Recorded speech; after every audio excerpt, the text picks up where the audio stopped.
Namaste, and welcome to our continuing series on the life divine with our beloved Ranga. We are continuing chapter 28, Supermind, Mind, and the Overmind Maya. And we are on page 287, the last paragraph. Yeah. Before we start this para, because we have a class once a week, we have to state where we are, and from where we have to start. So, he has told us that the supermind creates the world, and the four quaternaries, the divine quaternaries, Chit, Sat, Chit, Shakti, Ananda, and Supermind, he considers them the four divine quaternaries. It is they themselves, these four elements, which reduce themselves, and by the mysterious process of Maya, they become, in the physical world, they manifest as matter, vital, and mind. And the Ananda becomes a psychic mind, a psychic being, which he is not discussing here. So this is the basic thing. So now he has to show how this process takes place. This is what he's going to see. Okay? It's okay. I'm saying that consciousness becomes unconsciousness. But what is the process by which it becomes unconsciousness? How does it have the power to reduce itself? So this is what he's going to tell us. That's a question that he's going to deal with. He has also said there is a bigger question, that is how the knowledge, the complete knowledge at the higher level, becomes the ignorance of the lower level, that we shall deal with later on, and that goes on to book 2, part 1. So this is in book 1, we are now, and he is examining one aspect, and he has told us that this takes place by exclusive concentration. We have discussed exclusive concentration. May I ask you to explain to me the last sentence before the beginning of this paragraph? Okay. So where is it? There can be no such immense hiatus as seems to exist between supramental truth consciousness and the mind in the ignorance. It's just before that begins, yes. I'm trying to find the beginning. Yes, I've got it. There can be no such immense hiatus as seems to exist between supramental truth consciousness in the mind and in the ignorance. So, what he means is that when we are in the mind, normal mind, we have to struggle for knowledge. We have to struggle to get something done. The principles which are operating in the physical world are ignorance, semi-consciousness, suffering, and incapacity. So, Ananda becomes suffering and pleasure here, and there is consciousness, complete consciousness becomes unconsciousness here in matter, and Chit Shakti, total divine power, omniscient, what is it? Omnipower, what is it? Omnipotence. Omnipotence becomes absolute incapacity here. So, there seems to be a huge difference. That is one, this is the many. That is infinite, this is the finite. That is unlimited, this is limited. How does this happen? So, it seems to be very difficult to explain the connection between the two if there are no gradations. This is what he means. Now, let's read the sentence. There can be no such immense hiatus as seems to exist. So, one and the many, full consciousness and the unconsciousness, they are opposites. How can there be a connection? There can't be a connection. But seem to exist. There are connections. If I have to prove my point that the divine himself has become matter here, the Supreme itself has become matter here, there has necessarily to be a connection. That's what it means. So when he speaks of half knowledge, or he speaks of the ignorance, he doesn't speak very highly of it. Of course not. But that is at the lower level. When he talks of ignorance, there's an evolution from that, from the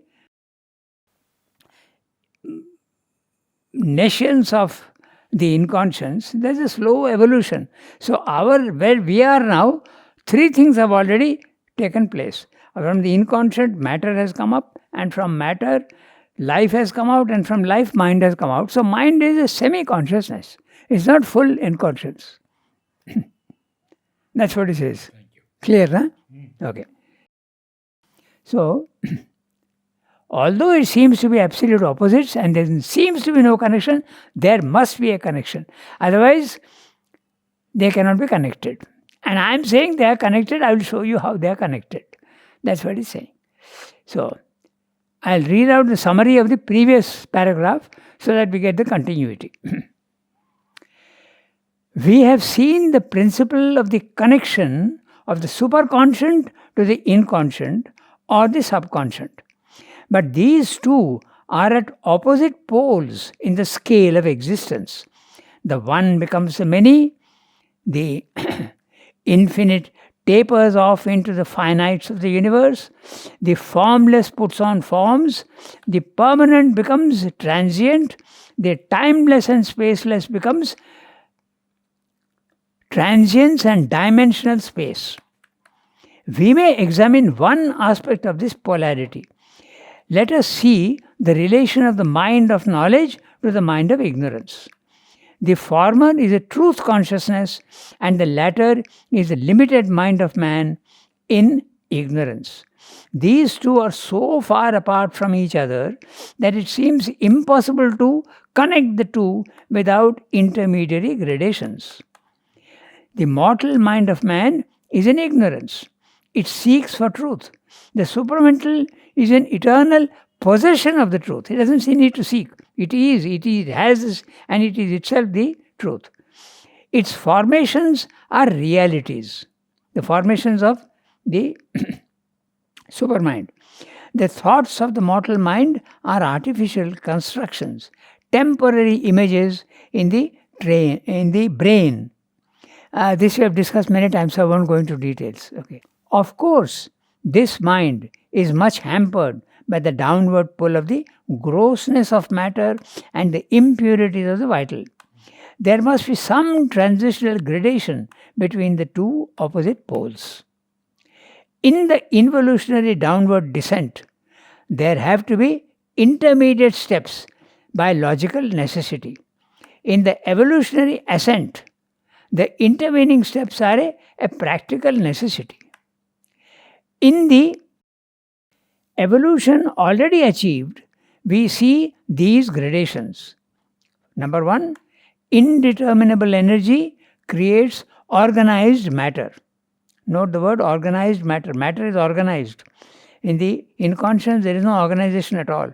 It's a total chaotic infinite.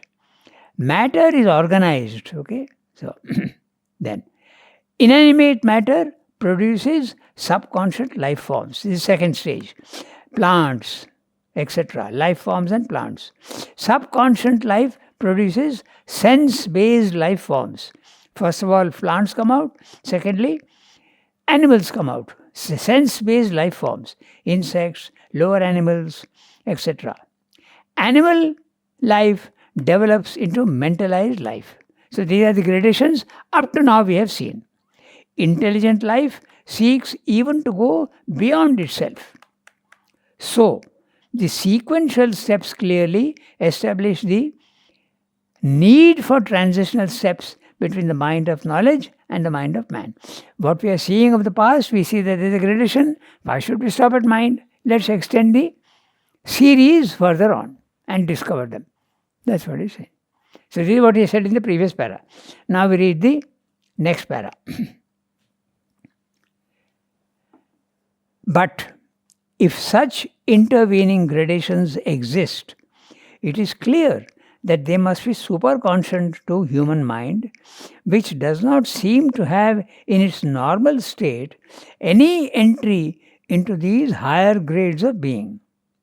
Man is limited in his consciousness by mind and even by a given range or scale of mind.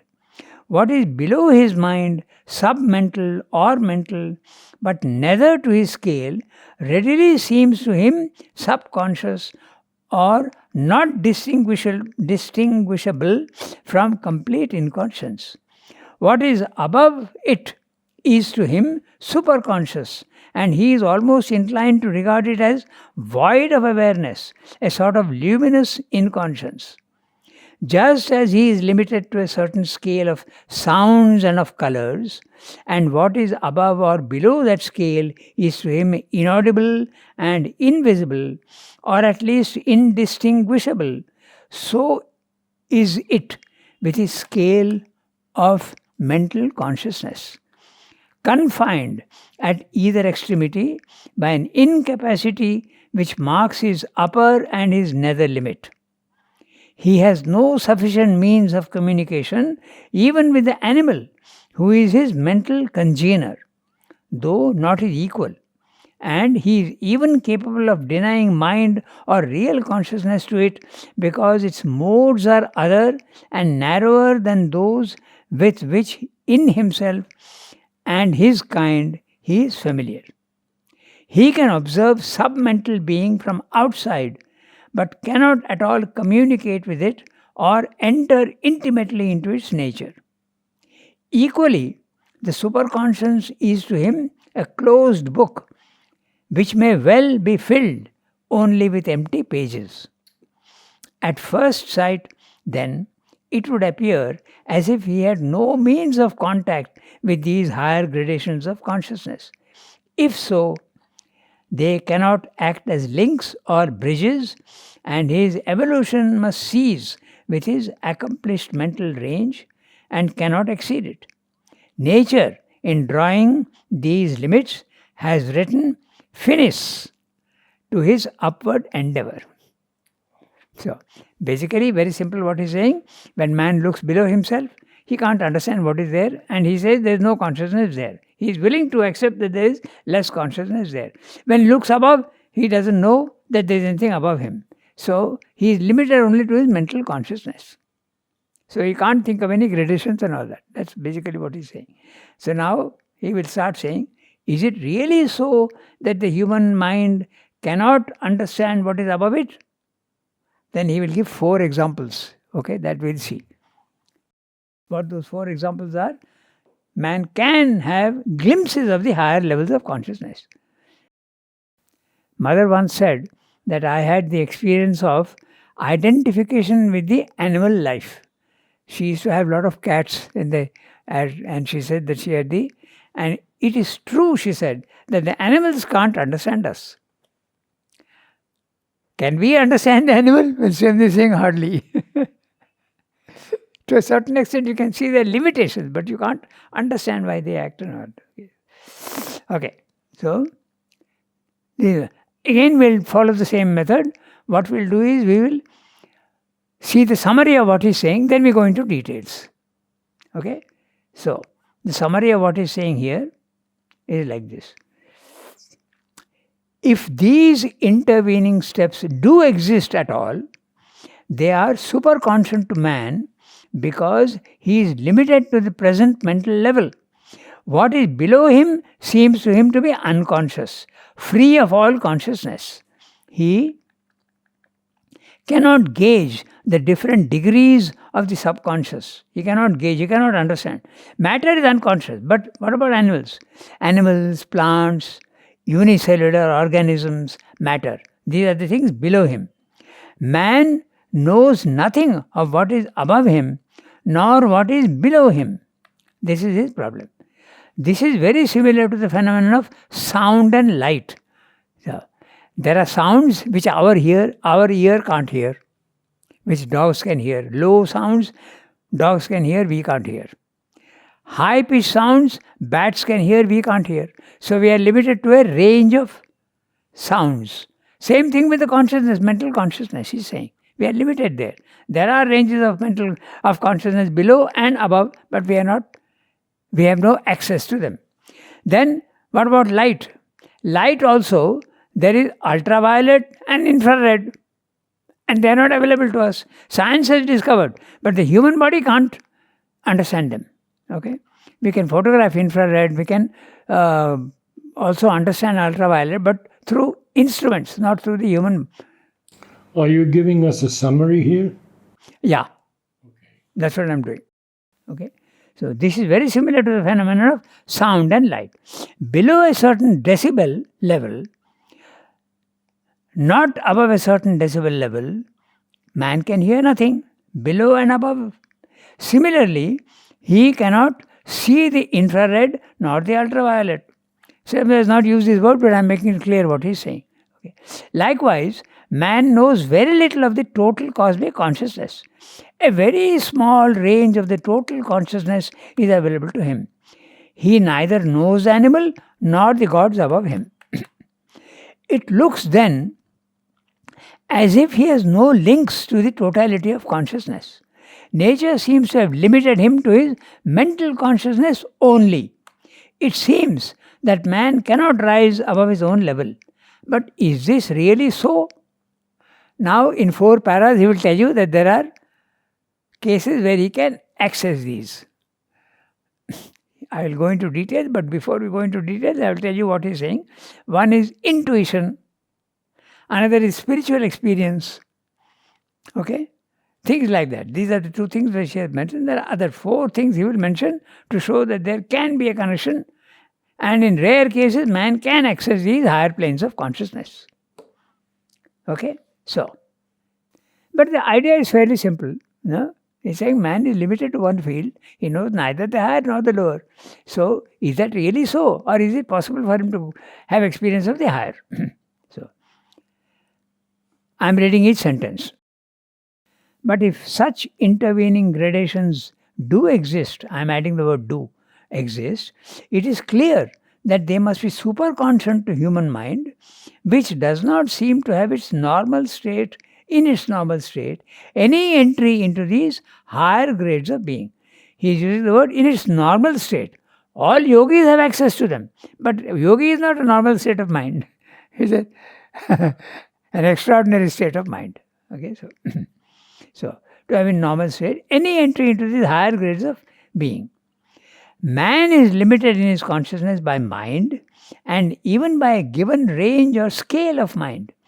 What is below his mind, submental or mental? Why does he say that? Because submental, plants are submental. But some animals are even beginnings of mentality is there. No? The chimpanzee, there are intelligent animals, so there is some mentality there also. So he is adding both, submental and mental. But neither to his scale, lower than his scale. Readily seems to him subconscious or not distinguishable from complete inconscience. He doesn't know exactly where inconscience is and where consciousness starts. He can't distinguish between them. What is above it is to him superconscious.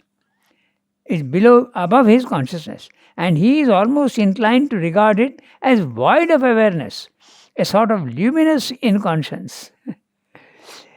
Inconscience to him, but it is luminous above. Because he feels that something which is above him, yogis have experience, and this is light that is there above him. Okay, so, but to the normal man, it's inconscience. Just as he is limited to a certain scale of sounds or of colors, and what is above or below that scale is to him inaudible and invisible, or at least indistinguishable, so is it with his scale of mental consciousness, confined at each extremity by an incapacity which marks his upper and nether limits. So, he's confined at each extremity, the higher extremity and the lower extremity. The higher extremity is logic and a pure mind, and the lower extremity is the physical mind. Okay? He has no sufficient means of communication even with the animal who is his mental congener. Now, that word congener, what does it mean? He's saying the animal is a mental congener of man. So, it means a whole, a thing or person of the same kind or category as another. Basically, animal has a body and a vitality and some amount of mind. Man has the same. So, is a congener, mental congener. Okay? So, though not his equal. He is a container, but not equal. And even he is even capable of denying mind or real consciousness to it, because its modes are other and narrower than those with which in himself and his kind he is familiar. He is familiar with his own mind, but he doesn't know how the animal mind works. That's what he said. So the question I have here is about these modes being narrower than those with which in himself and his kind. Why are they narrower? Okay. In the mind range itself, what is available to man also, there are 3 grades. The highest grade of mental consciousness in man is logic. Mental reason, that's the highest. The pure mind is capable of reasoning out things which the animal can't do. So that's the highest. Then you have a vital mind. You have a mind which is working in tandem with the vital, and the vital has more possession on this. Suppose we have a desire, but your mind is telling you that this desire is not a good one, don't indulge in it. Chances are that you will indulge in it. The vital will win. So it is less. Then, even below the vital mind, you have the physical mind. The physical mind is no logic, nothing. It is only, not even desire. It is only responding and telling you what the senses are giving data to you. Okay? The senses are collecting data from the physical world and sending these vibrations to the brain, and the brain, the physical mind, is telling you what you are seeing, what you are smelling, what you are hearing, what you are tasting, what you are touching. Synonymous with the sense mind? Physical mind, is it synonymous with the sense dash mind? Manas? Yes. Synonymous. Physical mind, yeah. That's right. Manas. So there is no difference between manas and physical mind? I don't think so. But he uses the word sometimes physical consciousness. And that's a little different. When you are down, you are not in the higher levels of your physical consciousness, means really down in the dumps. Okay, so that's what he means. Clear, no? The modes. Yeah. With those in himself and his kind. Narrower than those with which in himself and his kind he is familiar. He can observe submental being from outside, but cannot at all communicate with it or enter intimately into his nature. This is a normal condition of man. He cannot understand the animal. But as I told you, mother had the experience of identification with the animal consciousness. And she says, I can assert to you that they don't understand man. She says that. But to a certain extent they can understand, na? Yes. Take dogs or even cats. If you shout at them and show your anger, they understand that you are not happy with them. There is a little bit of understanding, but not total understanding. They can't understand my speech. So there is a limit. But if you say come, sit, stay, Mechanical. mechanically they understand, yes. And how is that achieved? With the carrot and stick policy. True. They do it only because it is mechanically they are trained. All animals are trained. You tell them to sit and then show them once and reward them. So they are doing it for the reward, not for understanding your word. Okay? That's how they train animals. And if they don't do it, stick. Carrot and stick policy. So, he cannot at all communicate with it or enter intimately into its nature. Equally, the superconscious is to him a closed book, which may well be filled only with empty pages. Srimad is very fond of using images all the time, and this is a wonderful image. Maybe it's a book, but there are empty pages, nothing. There's nothing there you can understand. It's a very good point. So, at first sight then, it would appear as if he had no means of contact with these higher grades, higher gradations of consciousness. If so, they cannot act as links or bridges, and his evolution must cease with his accomplished mental range and cannot exceed it. Nature, in closing these limits, has written finis to his upward endeavor. In the olden days, when the books they used to finish, they used to put finis, Finis. Nowadays they put sometimes the end, sometimes they don't even put that. But that's how they put. Okay, so this is what he's saying. So now one by one in 4 paras he will tell you that no, there can be connections. The first he will speak about is intuition. We'll take examples of intuition. Then he speaks next of impersonality. You can have the experience of impersonality. Then he will talk about genius. Who is a genius? Someone who has accessed the higher limits of consciousness. And last is spiritual experience. Are these hierarchical? Yeah. What do you mean by hierarchical? Gradation? No. These are gates by which you can experience the higher planes of consciousness. If you mean to say that... which is the highest gate? Oh, okay, that way. I don't think so, because even intuition is a... Yes, that's why I was asking. No, it's not. I don't think there's a hierarchy here. There are ways by which you can experience. For instance, Einstein was a genius. He had certainly an intuition that came into his mind, but he wasn't spiritual. Towards the end of his life, he did become a little bit. You know that, na? On the internet we have his daughter is now revealing after 35 years, she's saying, I'm going to make open a letter he wrote to me, which he told me not to publish because humanity was not ready for it. And he says it is love. That's the principle. And it is that which man has to understand, not reason and not logic. Principle of what? Of love. Love is the Love, which is the principle. ultimate principle, if you want. Okay. If you want the ultimate principle. And Mother says it's the divine love that can save the world. Yeah. So it's a very interesting video. It's there on the internet. You can access it. So he is one case. Even Newton is a case. These are all geniuses.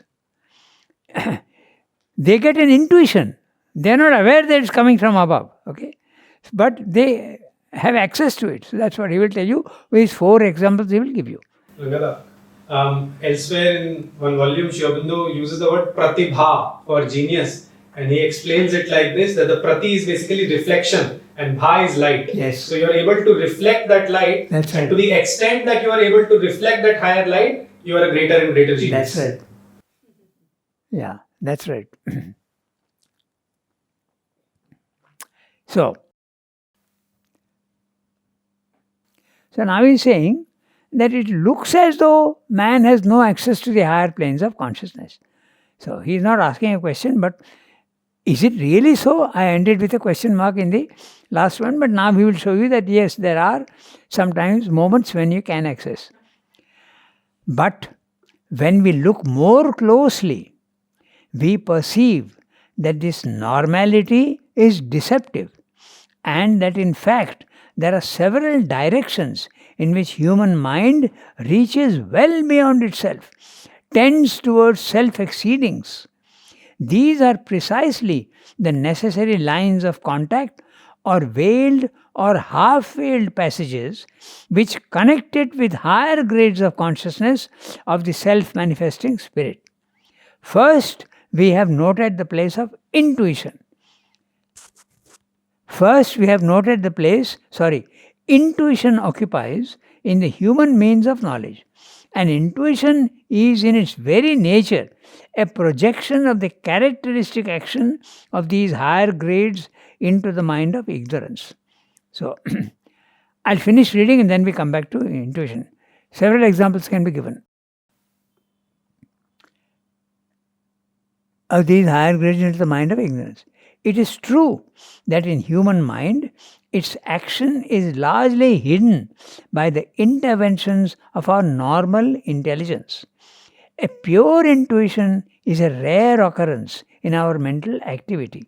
For what we call by the name is usually a point of direct knowledge which is immediately caught and coated over his mental stuff, so that it serves only as an invisible or a very tiny nucleus of a crystallization which is in its mass intellectual or otherwise mental in character. Or else the flash of intuition is quickly replaced or intercepted before it has a chance of manifesting itself by a rapid illuminative mental Imitating.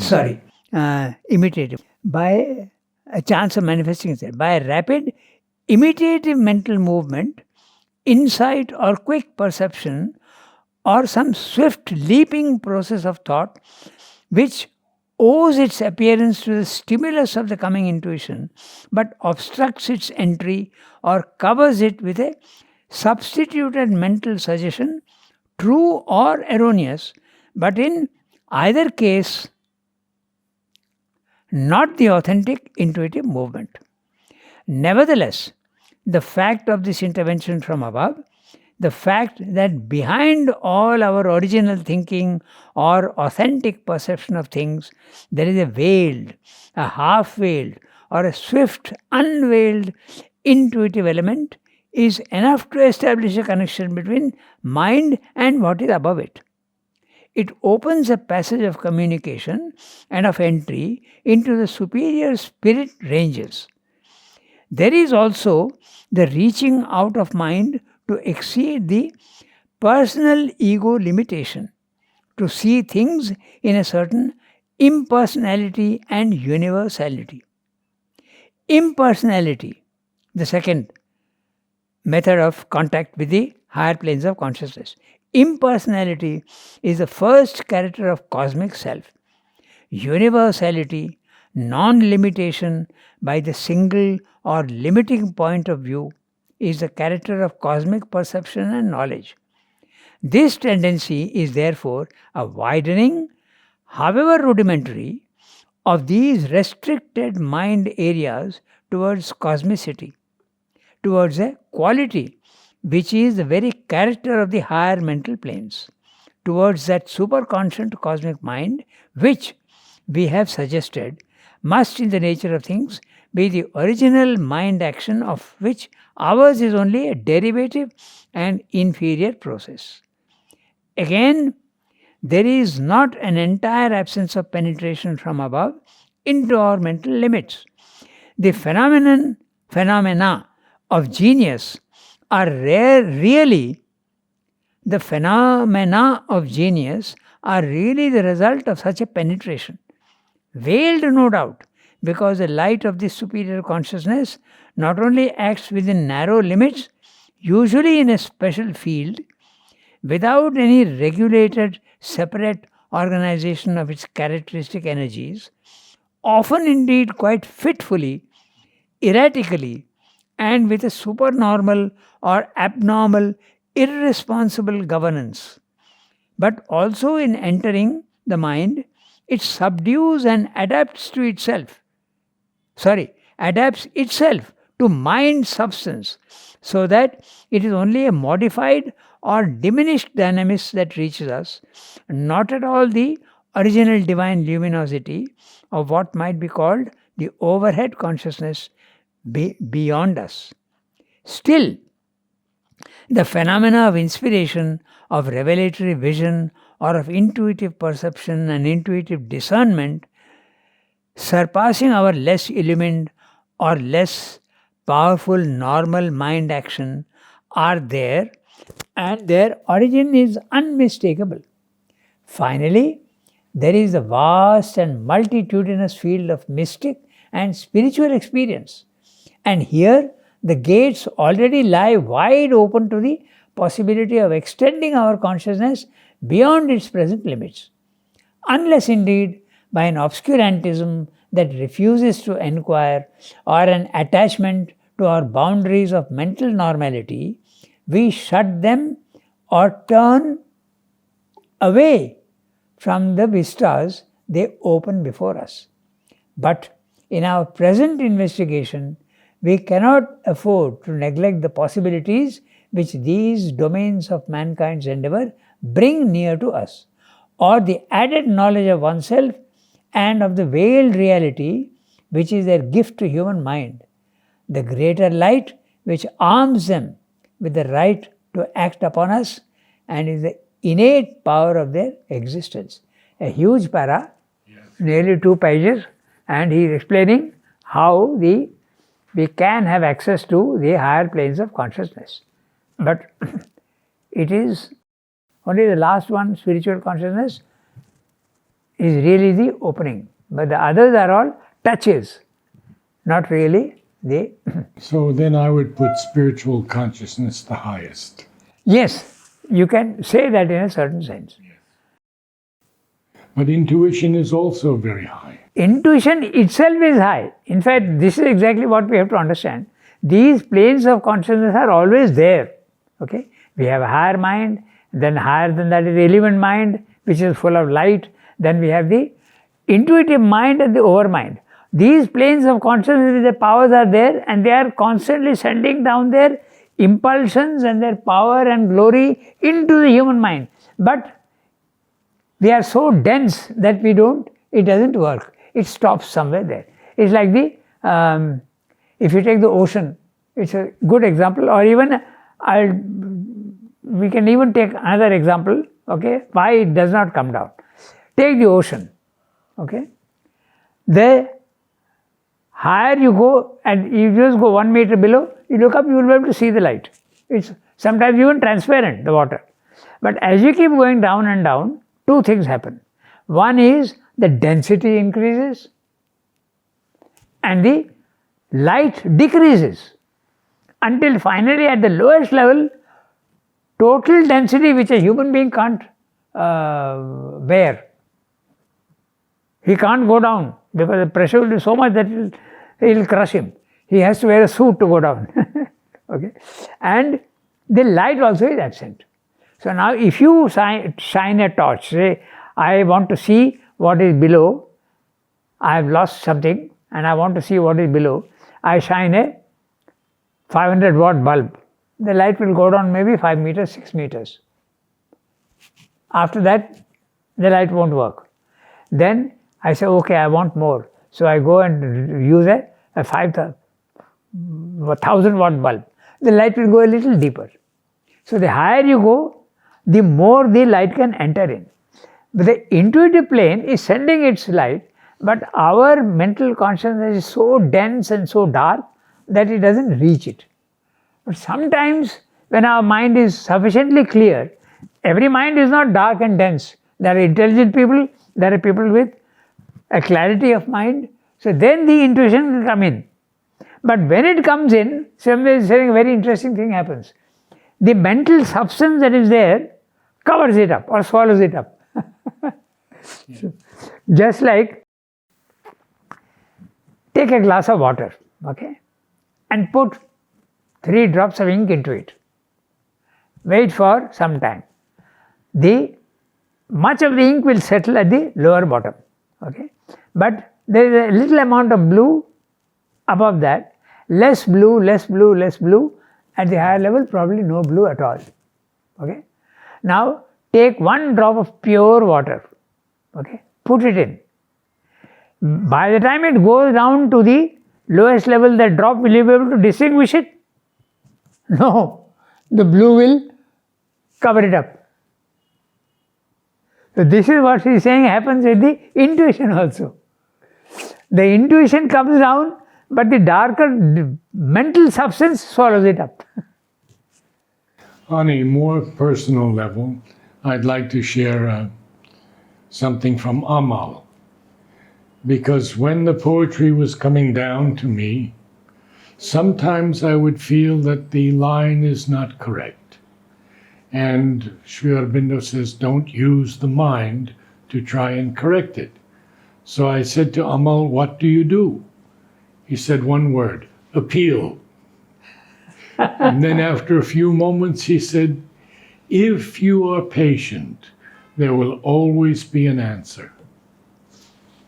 It meant an awful lot to me. This raises another very interesting question also. Sri Aurobindo used to write Savitri, okay? But if a typed copy came to him, he would make corrections. Yes. So, somebody had asked him. He said that correction also is coming from the heart brain. So, it's a relative thing. Okay? So, this image of this density and darkness explains why the intuition cannot come down into us. A very good example of this is our genius mathematician Ramanujam. Okay? He used to get these truth formulas that used to come into his mind. He could not explain it, but he could put it down. 3,000 equations which now they are being able to prove. Now. At that time he could not prove. He says, I know that this is the truth, but no mental logic. Logic is insufficient for that. Now they are seeing that yes, that most of them are true. Because the mind has developed more? Or the intuitive I mind? think they have discovered the truth of those formulas. The cosmic phenomena and what they are seeing in the universe. So they are seeing that it has applications and there is a truth to it. But at that time they could not understand. I don't think it is a higher mind that is finding the truth. No, I don't think so. Not at least the mathematical formulas, no, I don't think so. So, this is what he is saying. So, he is telling you first that although normal man does not seem to have any access to the spiritual planes of consciousness, he has, and he is talking of very interesting impersonality. What is impersonality we will have to discuss. And he is talking of the cosmicity. Okay, so that is one aspect. And he is also talking about genius. Okay, so one very good example of genius is that Nobel laureate who was a little deranged, an American. Hawking?